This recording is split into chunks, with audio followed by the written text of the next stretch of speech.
Operation भी नहीं हुआ, ऑपरेशन होता तो भी ना हमारा रिस्क रहता, वो ऑपरेशन से पहले आप इनका भाई नहीं लौटा सकते, लेकिन जो सरकारी सुविधा इनको मिल सकती है आप थोड़ी सी कोशिश तो दिया करें। है। अच्छा। हम कुछ नहीं यार बोलेंगे, बेटा को हमारा जार को सियार दे के टांग मार दिया। अपना मनमानी किया है और मारपीट जो भी किया है, डॉक्टर अलग से चाहे पैसा खिला दे या कुछ कौन देखेगा? ओटी में लेके आया और एनेस्थीसिया डाला। डॉक्टर बोला पेशेंट सीरियस हो गया, सांस नहीं ले पा रहा, इसको वेंटिलेटर करेगा। शादीशुदा है, 2 बच्चे हैं, कैसे रहेंगे, कैसे खाएंगे? आपका भी भाई है ये, इसके सर पर हाथ फेर दो, इसके आंसू पोंछ लो और आपके कलम से यदि इसका उपकार हो सकता है 2 लाइन लिख दो, इसके ज़्यादा और क्या है? जी। उसके बाद एक पुलिस आता है तो बोलता है कि आ रहा कौन की है। बच्चे के जो बच्चे हैं, जो छोटे छोटे बच्चे हैं, उसके परिवार हो, उसकी जिंदगी का जो होता है, पढ़ाई के लिए खर्चा और नौकरी चाहिए, कैसे जिंदगी का भार उठाएगा हमको सहारा दीजिए, हमको कौन नहीं है आगे पीछे। उसका परिवार कभी ना, उसका 4 भाई था, 3 भाई है, उसका भाई का नौकरी चाहिए, उसका बच्चा का परवरिश चाहिए, पढ़ाई चाहिए, उसका बच्चा है जितना की नौकरी दे दीजिए, इसका भी नौकरी चाहिए, इसका भी परवरिश के लिए इसका भी चाहिए। नमस्कार, आप देख रहे हैं प्राइम न्यूज़ बिहार। हम अभी पूर्णिया के मिल्की गांव में वार्ड नंबर 10 में उपस्थित है और कल जो दुर्घटना हुई है जीवन ज्योति अस्पताल में, एक युवा का एक्शन देने के कारण उनकी मृत्यु हो गई और कल बहुत काफ़ी दुष्कर्म हुआ पत्रकार के साथ और परिजन के परिवार के साथ, और कोई सांसद या कोई भी पदाधिकारी नहीं पहुंचा है और प्रशासन की कोई सुनवाई नहीं ले रहा है, और ना ही इनका आपदा प्रबंधन जो होती है, इनकी जो इंतज़ाम आपदा लाभ मिलने की आशंका है कि नहीं है गरीब परिजनों की। और यहाँ पर एक प्रतिनिधि है और उनसे बातचीत करेंगे। क्या हुआ है सर मामला? देखिए, अभी जो पूर्णिया की वर्तमान हालात है जी वह कई मामलों में बहुत ही चिंताजनक दौर से गुजर रही है। जी। पूर्णिया आज के दिन फर्जी अस्पतालों, फर्जी डॉक्टरों, फर्जी पैथोलॉजियों का जमावड़ा हो गया है और इसके संरक्षक के रूप में निश्चित रूपेण सबसे पहले जनप्रतिनिधिगण, जो यहाँ चुने हुए जनप्रतिनिधिगण हैं, शायद इनके पीछे वो खड़े हैं और उनके पीछे प्रशासन खड़ा है। क्योंकि यदि प्रशासन और जनप्रतिनिधियों की सहभागिता नहीं हो तो 1 घंटे में सारे भ्रष्टाचारी को यहाँ से भागना पड़ेगा। लेकिन भ्रष्टाचारियों ने यहाँ जो अंगद के तरफ पाँव दबाए रखा है, पाँव जमाए रखा है, उसके पीछे कहीं न कहीं मुझे लगता है कि जनप्रतिनिधियों का समर्थन है और जनप्रतिनिधियों के कारण प्रशासन का समर्थन है। मैं प्रशासन को दोषी इसलिए नहीं मानता हूं क्योंकि मेरे अंधा, बहरा, काना और सरोकारहीन हो जाए तो नौकर की मनमानी तो होगी ही। अब जहां तक इस घटना की बात है, कल मुझे इस घटना के बाबत पता चला, मैं त्वरित रूप से वहां पहुंचा, घटना की संज्ञान मिली मुझे। जहां तक हो सका मैंने परिजनों के तकलीफ़ को बांटने की कोशिश की। पुलिस प्रशासन ने बड़ी सख्ती दिखाई, आक्रोशित भीड़ पर, पत्रकारों पर लाठियां भी भांजी।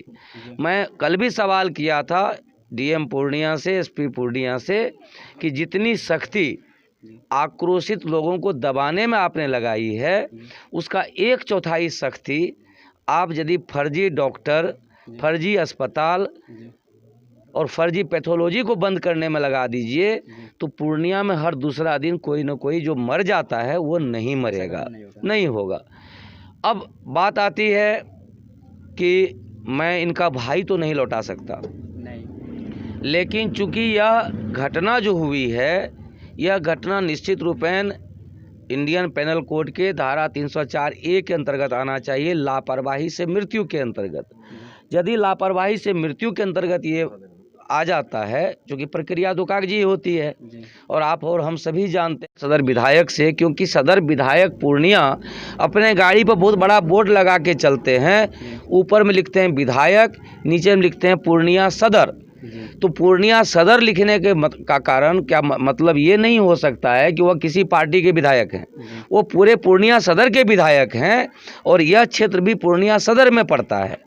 चूँकि यह क्षेत्र पूर्णिया सदर में पड़ता है और वह विधायक पूर्णिया सदर के हैं, तो ये सबसे पहले उनका सरोकार बनता है कि यहाँ आकर के पीड़ित परिवार के आंसू को पोछे, पहला काम। दूसरा काम कि जो सुविधा सरकारी रूप से इन्हें मिल सकता है उस सुविधा को दिलाने में अपनी भूमिका निभाए, प्रशासन के ऊपर थोड़ी सी सख्ती लागू करें और जो काम 2 दिन में हो सकता है उसको 1 घंटे में करें वो पूरा। मैं पूर्णिया के सांसद जो कहते हैं कि मैं गरीबों का मसीहा हूँ, मैं एक एक गरीब के साथ खड़ा हूँ, तो क्या इस गरीब का आंसू उन्हें नहीं दिख रहा? इसी ने अपना भाई खोया है। तो मैं सांसद महोदय से भी विनती करता हूँ कि यह क्षेत्र आपके भी संसदीय क्षेत्र के अंतर्गत आता है। ये आप किसी पार्टी के सांसद बाद में होंगे, आप पूर्णिया लिखते हैं, सांसद पूर्णिया लिखते हैं आप। यदि आपको लगता है कि ये हमारा जनता नहीं है तो आप सांसद जेडीयू लिखिए और विधायक जी आप अपना लिखाइए विधायक भाजपा, और आप ये कहिए कि हमको वोट नहीं दिया हम नहीं जाएंगे उसके यहाँ। यदि आप सदर पूर्णिया के विधायक हैं तो जिम्मेदारी तो आपको निभानी होगी। यदि आप पूर्णिया के सांसद हैं तो जिम्मेदारी तो आपको निभानी होगी। मैं एक छोटा मोटा कार्य करता हूं और बड़ी जिम्मेदारी के साथ ये कहता हूं कि मेरे भाइयों ने अब 12 बजे रात में भी यदि एसएम झा को पुकारा है तो एसएम झा बगल में खड़ा जरूर हुआ। क्या झूठ है जियाउल? बिल्कुल। कभी झूठ है ये? नहीं। 12 बजे रात में यदि हमारे किसी भाई को ठेस लग जाए तो एसएम झा वहाँ मौजूद होता है, चाहे वह जगह अस्पताल का हो, चाहे वह जगह थाना का हो, या वह जगह रोड का ही क्यों ना हो। तो मैं बस इतनी अपेक्षा करता हूँ अपने जनप्रतिनिधियों से। जनप्रतिनिधि पूरे समाज के होते हैं, पूरे क्षेत्र के होते हैं, पूरे कॉन्स्टिट्यूंसी के होते हैं। तो मैं बस इतनी उम्मीद करता हूँ, प्रार्थना करता हूँ, विनती करता हूँ कि आप इनका भाई नहीं लौटा सकते, लेकिन जो सरकारी सुविधा इनको मिल सकती है आप थोड़ी सी कोशिश तो कर दो। आपके कोशिश से कोई परिवार बच जाएगा। 2 बच्चे हैं उस आदमी के जिनका डेथ हुआ है या अकाल मृत्यु हुई है। आप भी जानते हैं कि लापरवाही से मृत्यु हुई है और आप भी जानते हैं कि आपको अपना पॉकेट का पैसा नहीं देना है, बस आपके कलम चलने से इसका परिवार बच जाएगा। तो क्यों नहीं चला रहे हैं कलम? क्यों नहीं आते हैं यहाँ? आइए इनके आंसू को पोंछिए, दुआएं तो मिलेगी। और आप ये तो नहीं कह सकते कि वोट नहीं दिया तो मैं नहीं जाऊंगा। आपके जनता हैं। नरेंद्र मोदी जी भाजपा के प्रधानमंत्री नहीं हैं, देश के प्रधानमंत्री हैं। ठीक उसी तरह आप भाजपा के विधायक नहीं हैं, आप जदयू के सांसद नहीं हैं, आप पूर्णिया सदर के विधायक हैं, आप पूर्णिया संसदीय क्षेत्र के सांसद हैं। ये आपकी जिम्मेदारी है कि आप अपने लोगों के आंसू पोंछने के लिए खड़ा जरूर हो जाइए। आप यदि आज आप खड़ा नहीं होएंगे तो आने वाले समय में जनप्रतिनिधियों के ऊपर से लोगों का विश्वास खत्म हो जाएगा। लोग जनप्रतिनिधियों के ऊपर विश्वास नहीं करेंगे। तो मैं आपसे विधायक जी, आपके चैनल के माध्यम से पत्रकार महोदय, मैं विधायक पूर्णिया सदर आदरणीय विजय खेमका जी, सांसद पूर्णिया माननीय संतोष कुशवाहा जी, और पूर्णिया में 27 मेयर कैंडिडेट के रूप में जो आज चुनाव लड़ रहे हैं, जिन्हें कौम के नाम वोट चाहिए, जाति के नाम वोट चाहिए, पैसे के बल पर वोट चाहिए, मैं एक विनती कर रहा हूं कि आप लोग आओ। अब भाई, आपका भी भाई है ये, इसके सर पर हाथ फेर दो, इसके आंसू पोंछ लो, और आपके कलम से यदि इसका उपकार हो सकता है 2 लाइन लिख दो। इसके ज़्यादा और क्या मैं कहूँ? आप जियाउल भाई से पूछिए और ये क्या इनकी इच्छा है। और हम मृतक के जो भाई हैं उनसे बातचीत करते हैं। मामला क्या है, आप अपना परिचय बताएंगे भैया? मेरा नाम मोहम्मद जियाउल आलम है, मैं मृतक का सगा भाई हूँ जी। मृतक के लगभग मृतक कितने दिनों से एडमिट था हॉस्पिटल में? भर्ती नहीं, एडमिट नहीं था, बस सुबह गया था और दोपहर में मृत्यु हो गई। अच्छा, कैसे हुआ मृत्यु? मामला क्या था? मृत्यु डॉक्टर ओटी में लेके आया और एनेस्थीसिया डाला। डॉक्टर बोला पेशेंट सीरियस हो गया, सांस नहीं ले पा रहा, इसको वेंटिलेटर का ज़रूरत है, कटिहार मेडिकल कॉलेज लेके जाइए। इतने में ही हम लोग ने बोला कि मेडिकल कॉलेज नहीं जाएंगे, मैक्स7 लेके जाएंगे। मैक्स7 बस जस्ट 5-10 मिनट ही लगे मैक्स7 जाने में वहाँ से। उसके बाद मैक्स7 पहुँचा तो वहाँ पता चला कि डॉक्टरों ने मृत्यु घोषित कर दिया। अच्छा। और यहाँ पर मतलब आपके मृतक के परिजन के परिवार के घरों पर विधायक, संसद और कोई पूर्णिया के संसद जो नहीं आया। जनप्रतिनिधि आए और मतलब कुछ कोई आपको आश्वासन दिए या आपदा प्रबंधन से जो मिलने कोई वाली नहीं लाभ होती अधिकारी है? आया, नहीं कोई संसद आया, नहीं कोई विधायक आया, पता नहीं सरकार का क्या है। अच्छा, वो जो फर्जी सरकार- डॉक्टर था उन पे कुछ तरह का कार्रवाई किए आप? आवेदन दर्ज किए? जी आवेदन दर्ज जिलाधिकारी किए को? हैं, लेकिन अभी तक कोई लिखित नहीं दिया गया है। लिखित देंगे, जी उसके बाद डॉक्टर को जेल करेंगे। जी और जो मुआवजा है वो सरकार हमें दिलाए, जी जिनसे हो सकता है। जो अधिकारी हैं वो हमको दिलाए जो उनसे हो सकता है। जी बस यही सरकार से मांग है, विधायक से मांग है, हमारे जी। पूर्णिया के सभी अधिकारी से मांग है कि जो हमें इंसाफ होता है हमें इंसाफ दिलाए। और यहाँ पर बताएंगे मामला क्या था? बस हम लोग वहाँ भाई को लेकर खड़े थे, जी तो कुछ भाई लोग भी थे जो जी तो प्रशासन अचानक क्या किया, हमला कर दिया जी और सबको मारने लगा। और भाई लोग थे तो भाई लोग को भी मारने लगे। अच्छा किसी का कुछ नहीं सुनते थे। हमारे बड़े अब्बू जो है कुछ बोलते थे और उसको भी मारते थे। अच्छा किसी का यानी कुछ नहीं सुनने लगे तो हम लोग ने क्या किया कि भाई लोग साइड हो गए। जी मगर हम क्या किए कि हम साइड नहीं हो पाए क्योंकि अम्मी लोग भी उसी जगह थे। जी तो पेशेंट के पास, मरीज के पास। तो हमसे साइड में हो रहे हैं तो हम उसी जगह रुके तो हमको पकड़ लिए गए। जी। उसी समय कुछ टांग मारा हमको। आखिर मामला क्या था? मतलब क्या ऐसा गलती आप किए जो कि आपको प्रशासन मारा आपको? गलती क्या की, इंसान मांग रहे थे रोड पे। जी तो उसका कहना था कि रोड पे मत मांगो। जी मान लीजिए अगर इंसाफ ही मांगना था तो रोड पे ही मांगेंगे ना। आखिर कोई प्रशासनिक उनके ऑफिस में तो जाके नहीं मांगेंगे। नहीं मांगेंगे। अगर हाँ 2 घंटे से हम लोग को वहाँ बैठ के वेट किए, जी कोई नहीं आया। जी उसके बाद जब आया पुलिस आया तो उसको बोले, वो फिर से 1.5 घंटा वेट कराया। जी उसके बाद एक पुलिस आता है तो बोलता है कि आ रहा कॉल किए है। जी इसी तरह वो यानी रात शाम कर दिया वो। अच्छा तो मृतक परिजन का पोस्टमार्टम हुआ? मारे हैं प्रशासन? मामला वही था जो लोग मतलब हम लोग इंसाफ मांग रहे थे। जी इंसाफ नहीं मिलने के कारण और प्रशासनिक का काम है। हम लोग और आदिवासी हम लोग मतलब आदमी सब जो सुनते गए, हम जी। लोग आते गए, जी वो भीड़ के कारण जो प्रशासन हम लाठी चलता। जी तो आपको सरकार से क्या मांग है? मतलब ये जो मृतक परिजन है उनकी शादीशुदा है, 2 बच्चे हैं, उनकी जीवन व्यतीत किस आधार पे होंगे और आप क्या अनुदान लेना चाहते हैं? मांग है जो भी इंसाफ कर दे। देखिए प्रशासन जो अपना मनमानी किया है और मारपीट जो भी किया है, डॉक्टर अलग से चाहे पैसा खिला दे या कुछ कर दे, इसको प्रशासनिक क्षेत्र को? प्रशासन को इसलिए ही ऐसा ही किया है। 10 लाख 20 लाख खिला दे। वो बड़ा आदमी है, गरीब आदमी का नहीं सुना है। गरीब आदमी पर लाठी चार्ज किया है, मार किया है, ठीक है, उठा के लेके चल गया है। जी बहुत गलत किया है। और यहाँ देख रहे हैं कि मर्डर किया है, डायरेक्ट डॉक्टर मर्डर किया है, गलत डॉक्टर का है। और गलत हाँ, इंजेक्शन उपयोग करके। हाँ गलत इंजेक्शन उपयोग किया है। सही आदमी इलाज करने मामूली सा जख्म के लिए गया, मामूली सा ऑपरेशन के लिए स्वस्थ आदमी गया है, उसको वहाँ सुई दे के मर्डर कर दिया है। और उल्टा ही प्रशासन जो है लाठी चार्ज किया, जा करके मारपीट किया। गरीब आदमी ये लोग क्या कर पाएगा? वो तो बात उन लोग का फोन पर होता है, पैसा जो भी हो वो सब खा लिया, इसलिए ऐसा काम किया है। और कोई सुनवाई भी अभी तक नहीं हो रहा है। यहाँ पर विधायक जी आए, जनप्रतिनिधि आए, कोई नहीं आए हैं, कोई सुनवाई नहीं है। सब एकदम सो गए हैं पैसा ले लेके अपना तकिया के नीचे, ठीक है। कोई सुनवाई नहीं हो रहा है, हम देख रहे हैं यहाँ कोई सुनवाई नहीं हो रहा परिजन के है। कौन होते हैं?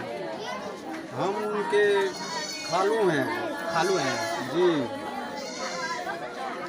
और कौन बात करना चाहते हैं? उनके बात करवाओ। हाँ बात हाँ बोलिए, आप अपना परिचय बताएंगे। मेरा नाम है वसीआला।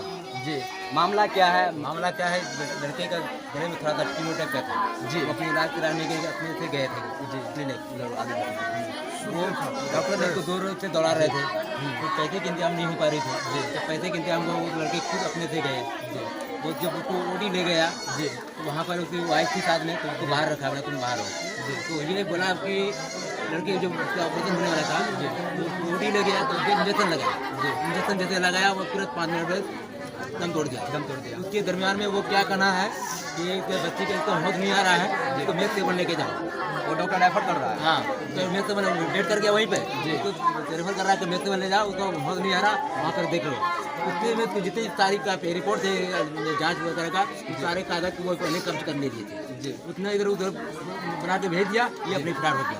अच्छा, उसके बाद वो डेड बॉडी को हम लोग उसी के क्लिनिक के सामने खड़ा रहे लेकर के, ठीक है, ताकि हमको कोई इंसाफ मिल जाए। वहाँ पे हम लोग को दरखास्त की, हम लोग डिमांड किए कि हमको एसपी को बुलाया जाए और सीएस को बुलाया जाए जो हमारा निदान कर सके। लेकिन प्रशासनों ने अपना जो है टाइम पास करके समय हम लोग को बर्बाद कर दिया। जब किसी ने कोई सुनवाई, कोई कार्रवाई नहीं, कोई एसपी ने, कोई सांसद, किसी का कोई जब नहीं उम्मीद रहा, तब हम लोग ने प्रदर्शन किए जी। उसके बाद हम लोग कहते डेड बॉडी को लेकर चलो चौक चौराहे पर, वहाँ पर जाम करेंगे तो अपने एसपी आ जाएंगे। तो एसपी आने का हम लोग दरखास्त, मेन मकसद हम लोग का एसपी आ जाएंगे तो वो हम लोग को मदद कर सकेंगे, जहाँ तक उसको हो सकेगा हम लोग को सपोर्ट करेंगे, हम लोग को उसको मदद चाहिए। उस बच्चे की वाइफ है, उसकी 2 बच्चे, उसकी क्षतिपूर्ति चाहिए। इसके दौरान में उस लोगों ने अपने प्रशासन को मंगाया, उनका उस पर लाठीचार्ज किया। हम लोग तो उसको मांग कर रहे थे कि बुलाने के, आपने एसपी को नहीं बुलाया, बोला मेरा काम नहीं है एसपी, आप किसके अंडर, हम बोले कि आप किसके अंडर में काम करते हैं जी। एक फोन जाएगा था आपको प्रशासन की इस तरह की घटना होगी तो वहाँ पर आपको आना होगा जी। लेकिन उसने किसी तरह का कोई सुनवाई नहीं किया, उल्टी उस लोगों को भुगले लिया है और उल्टे हड़देरी लोगों को बुला करके जहर लाठीचार्ज करवा दिया, उल्टे पेशेंट के लोगों को देखने बताया। और एक लड़के को हिरासत में लेकर उसको मारपीट किया है, अभी देखिए कि स्टेटमेंट दिया है जी। तो वहाँ पे कुछ पत्रकारों के साथ और बूढ़ा व्यक्ति एवं वो जो बच्चे हैं उनके भी साथ मारपीट की पुलिस प्रशासन, और उनकी सुनवाई नहीं ले रही है। आज हम लोगों की भी मीटिंग है पत्रकार महोदय सबकी जी। तो यहाँ पर विधायक आए मृतक के घर पे, अभी तक कोई विधायक नहीं आया है। तो आपकी सरकार से क्या मांगे हैं? हमें सरकार से बच्चे के, और जो बच्चे हैं, जो छोटे छोटे बच्चे हैं, उसके परिवार है, उसकी जिंदगी का जो होता है उसका वक्त कर दे जी। और यहाँ पर मांग जी, तो बहुत पूरा आदमी जो कर दिया बेकार। अच्छा, आपकी सरकार से क्या मांगे हैं? शादीशुदा भैया है, उनकी मृत्यु हो गई और उनके बाद 2 बच्चे हैं, कैसे रहेंगे? उनकी जीवन में सरकार का मामला है ना, सरकार क्या करेगा? यहाँ पर विधायक जी आए नहीं आए हैं। और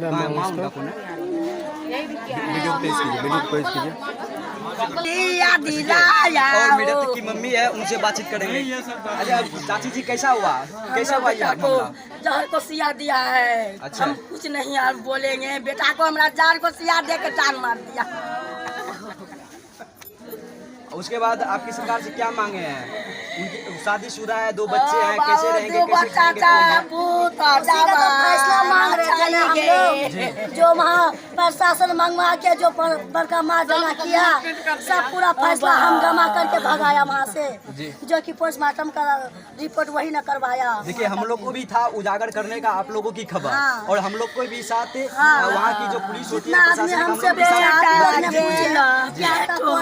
हमारा लड़का है तो कैसे कैसे क्या बात हम बताया सब बात जी। तो उसका बाद हुआ कि उसका गार्जियन खड़ा किया, वहाँ का जो मेन आदमी था CRP, तो बड़ी सी बुला के उसका हम गार्जियन को बुलाया, बड़ा अब्बा को बुलाया, सबको बुलाया। उतना ही में फैसला हो ही रहा था कि पूरा CRP आके पूरा रगत में लगा, सबको मार के रगत में। क्यों किया ऐसा? हम फैसला मांग रहे थे, हमारा बेटा हम लोग हम तो फैसला मांग रहे थे कि 2 बच्चा है, उसका बीवी है, उसको जहर का सिया दे के जान मार दिया, उसका फैसला हमको चाहिए।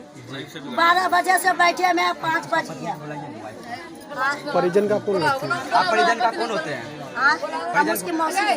आप उनकी मौसी है। तो सरकार से आपकी क्या मांगे हैं?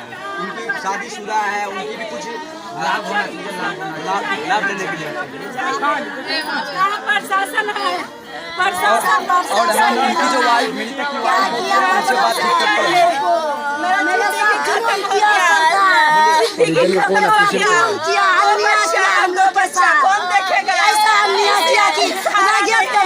खदार के निकाल दिया हम लोग को छोड़ के। मेरा बेटा उसमें तो मार के लगे थे, सिर्फ जहाज के पास हम लोग 4 लेडीज थे, सबको खदार के निकाल दिया। चाहिए। ये बच्चा ये पढ़ने लिखने वाले बच्चे हैं, छोटे बच्चे हैं, पढ़ाई के लिए खर्चा चाहिए। और बच्चा कहाँ है लिया? क्या किया? बच्चा कहाँ है? इसका जिंदगी चाहिए, पढ़ाई के लिए खर्चा और नौकरी चाहिए। कैसे जिंदगी का भार उठाएगा? कैसे रहेगी? कैसे रहेगा?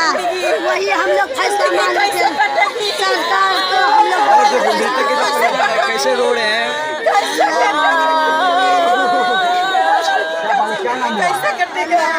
अरमान पढ़ाई करते हैं, पढ़ाई कीजिए।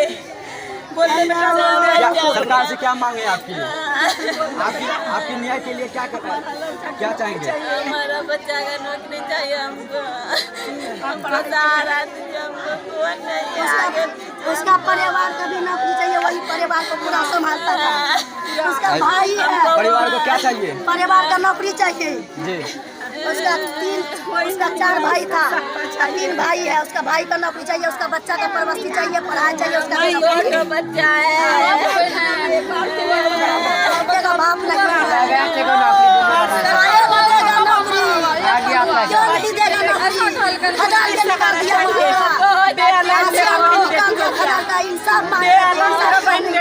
कोई नहीं, मेरा बहन बेटा कोई नहीं है सहारा, कोई नहीं है सहारा। बहुत अच्छे तो किसी आदमी नहीं देख रहा था। हमसे बात विचार करके उनका ऑपरेशन भी नहीं हुआ। ऑपरेशन होता तभी ना हमारा नहीं रहता। वो ऑपरेशन से पहले उसको बहुत ज्यादा ही डोज दे दिया। हम कैसे रहेंगे? इतनी सी जिंदगी है, मर गए तो कोई बात नहीं, बहुत बड़ी जिंदगी कैसे जिएंगे अकेले? हम कैसे जिएंगे? क्या नहीं किया? हम कैसे जिएंगे? इनका आप कौन है? सास है। आपकी सरकार से क्या मांगे हैं? नौकरी दे दीजिए, इसका भी नौकरी चाहिए, इसका भी परवरिश के लिए इसका भी चाहिए। यहाँ पर पूर्णिया के विधायक और कुछ जनप्रतिनिधि आए, आपकी जो समस्या है आपदा प्रबंधन के लिए कुछ मांगे भी हैं आपकी? बोलिए कि मुआवजा मिलना चाहिए। भैया का मोबाइल छोटा बेटी है, बेटी हम कैसे रहेंगे दोनों को लेकर? गाड़ी का भी खर्चा कर दिया। ऐसा पब्लिक किया कि वहाँ का जो CRP है जो का भी खर्चा करके रख दिया। ले लीजिएगा बच्चा सबके प्रूफ लेकर के इसको चाहिए नाम पर फिक्स कर दीजिए और पढ़ाई के लिए खर्चा और हमारा बहन बेटी का कुछ भी हमारा नौकरी दे दीजिए कि अपना बच्चा के परवरिश कर सके। बस आप लोग से यही विनती है, आप लोग से यही विनती है, बस और कुछ नहीं चाहिए। यही चाहिए भाई का नया जिंदगी में आग लग गया, नया जिंदगी में आग लग गया। हम लोग आपसे विनती कर रहे हैं कि मेरा बहन बेटी को नौकरी चाहिए और बच्चा के लिए पैसा कुछ भी चाहिए और बच्चा के लिए इसका भविष्य चाहिए, इसका जिंदगी के लिए कुछ भी आधार चाहिए। हम आप लोग से हाथ जोड़ रहे हैं, आप लोग से विनती कर रहे हैं, कुछ भी चाहिए, कुछ भी चाहिए। कोई सहारा नहीं, आप लोग कोई सहारा नहीं है किसी आदमी। जैसा कि आप लोगों की मृतक की परिजन के घरों पे आकर यहाँ की जो दृश्य जो दिखा है यहाँ पर दिखा, और यहाँ पर कोई पूर्णिया के जो विधायक होते हैं वो पहले आके गरीब के घरों में देखे किस तरह के हालात हैं और यहाँ पे शिक्षा प्रबंधन के सहयोग से इनका घर परिवार चल सके। और यहाँ परिजनों की कहना है कि कुछ भी सरकारी संस्था उनकी जो वाइफ है और बच्चे हैं और नौकरी करें। कैसे कटेगी जिंदगी? आप अपना परिचय बताइए भैया। मेरा नाम करण यादव हुआ, यूथ कांग्रेस है, उसमें 11 साल से काम कर रहे हैं जी। और आप देख सकते हैं कि दुनिया में जो है ना डॉक्टरों का जो है आज से नहीं बहुत दिनों से मोनोपोली चल रहा है जी। और इतने फेक डॉक्टर्स हैं यहाँ पे, साथ में इतना फेक पैथोलॉजी चलता है जी। और साथ में जो आज जो इतनी गंभीर स्थिति बनी हुई है, यहाँ के विधायक चुपचाप रहते हैं और जब है ना वोट का रहता है तो वो है ना वोट मांगने बस 2-4 महीना बस टिके रहते हैं, उसके बाद 5 साल तक गायब हो जाते हैं। आज एक किसी परिजनों के पास दिलासा देने भी नहीं आते हैं कि क्या इस है ना ऐसी स्थिति में कभी वो आए यहाँ पे, उनकी जनता है उनसे मिले और ऐसे फेक अस्पतालों को और ऐसे फेक डॉक्टरों को एकदम एकदम जड़ से बंद करना चाहिए। याद है कि आप लोगों को याद होगा कि आज से 15-20 साल पहले का दौर था जी। और एक सांसद हुआ करते थे पूर्णिया के, पप्पू यादव जी। जब वो सांसद थे तो यहाँ पे एक भी फेक अस्पताल और एक भी फेक डॉक्टर्स नहीं रहा करता था जी। तो एक जनप्रतिनिधि की जिम्मेदारी है कि ऐसी घटनाएं ना हो। इतना कम उम्र का लड़का और उसको कुछ भी ना हुआ, आप उसको दिखा भी सकते हैं कैमरा के माध्यम से, एक खरोच का निशान है और स्वस्थ लड़का है, एक हेल्दी लड़का को आप इस कंडीशन में डाल के उसके परिवार पे इतना बड़ा दुख डालते हैं और उस पर आप एक जिला के विधायक और जिला के सांसद बोलते हैं अपने आप को, और उस पर भी आप एक कार्रवाई डॉक्टरों पे नहीं करते हैं। तो आज इनके घर में हुआ है, कोई ऐसा दिन ना हो जो आपके घर में भी ऐसी कार्रवाई है ना और ऐसी घटना हो, उस दिन है ना, अगर आज आंख ना खुला तो उस दिन जरूर खुलेगा जब आपके घर में ऐसी घटना होगी। मैं विधायक जी को बोलना चाहता हूँ कि आप ऐसी घटनाओं को रोकें और ऐसा सबक दें पूर्णिया के डॉक्टरों को कि जीवन में किसी परिवार का और किसी की माँ और किसी की पत्नी को ऐसा कंडीशन और ऐसा जीवन ना देखना पड़े। और आपके माध्यम से मैं कहना चाहता हूँ कि जो डॉक्टर्स है ना, भगवान का दूसरा रूप होता है, लेकिन आप ऐसे दलाली करके डॉक्टर या ऐसे पैसा पे मेडिकल कॉलेज में पढ़ने से एक दिन आपके घर में भी ऐसा होगा, क्योंकि कर्म हमेशा घूम के आता है। आज किसी के घर में आपने दुख दिया, किसी दिन आपके घर में भी दुख होगा। कृपया ऐसी चीज़ों को ना करें और ऐसी चीज़ों को बढ़ावा ना दें और ऐसी चीज़ों से सबक लेके जितने भी डॉक्टर्स हैं कृपया इंसानियत को निभाएं और इंसानियत को बढ़ाएं, क्योंकि इंसानियत से बड़ा कोई चीज़ नहीं है। और किसी के घर में दुख होता है तो उस पर क्या बीतती है, इससे बड़ा है ना, सबके घर में है ना एक दिन किसी न किसी को जाना है, लेकिन अकस्मात मौत पे क्या परिस्थिति होती है, उनके 2 छोटे बच्चे हैं उन पे क्या बीतेगा, ये आज है ना बयान करने के लिए नहीं। जैसा कि सरकार से आपकी क्या मांग है, परिजनों को क्या क्या मिलना चाहिए? सरकार से जो रहता है आपदा प्रबंधन विभाग से कि 5 लाख रुपए का मुआवजा इनको है ना अल्टीमेट एनी हाउ आज देना चाहिए। शाहनवाज जी हमारे मंत्री जी हैं, मंत्री जी से भी है ना हमने बात किया है, ठीक है, मंत्री जी है ना लिख के दें, मेरी आश्वास है ना, मेरा पूर्ण विश्वास है मंत्री जी ऐसा कार्रवाई करेंगे। और विधायक जी को भी यहाँ आना चाहिए था, अगर वो विधायक जी नहीं आया अभी तक, तो विधायक जी जाते ही नहीं है ना कहीं। विधायक जी को है ना बस पार्टियों में जाना पसंद है, लेकिन गरीबों के पास आना नहीं पसंद। अगर विधायक जी का कहीं प्रोग्राम हो या मीटिंग हो तो उनके बारे में आप क्या कहना चाहेंगे? वो वहाँ पहुँचेंगे और गरीबों के घर पे नहीं आना चाहते हैं। विधायक जी का कितना भी बड़ा प्रोग्राम क्यों ना हुआ है, कितनी भी बड़ी रैली क्यों ना हो, लेकिन अगर किसी के यहाँ आप उस गरीब के यहाँ नहीं आ पाए, उस जनता आपको पूर्णिया में जिता के आगे बढ़ाई है, अगर उसके यहाँ नहीं जा पा रहे हैं आप, तो इससे बड़ा दुर्भाग्य कुछ नहीं है। इससे आप एक बीजेपी के विधायक नहीं है, आप अपने गाड़ी पे पूर्णिया सदर लिखते हैं, पूर्णिया सदर के क्षेत्र में वार्ड नंबर 10 का ये मिल्की आता है, और यहाँ से भी है ना, यहाँ से भी वही आदमी जिसके पास 2 आँख है। ऐसा नहीं विधायक जी है ना जिससे आप वोट मांगते हैं उनके पास 4-5 आँख है, वही है ना, सबके घर में सबके मानसिकता को लेके आपको चलना होगा। अगर नहीं चल पा रहे हैं तो इससे बड़ा दुर्भाग्य कुछ नहीं है। और आपको मेरा निवेदन है कि आप इस मामला को संज्ञान में लें, और है ना अगर अभी मेरी बातों को आप सुन रहे हैं तो जरूर एक बार इनके घर पे जरूर आवे। इनकी वाइफ जो है, आपकी बेटी भी इतनी उम्र की है विधायक जी, और आपका लड़का जो है, इनका लड़का जो देखिए इतना ही उम्र का है, एक बार जरूर देखें और देखने के बाद जरूर संज्ञान में लें। वीडियो ले लीजिए।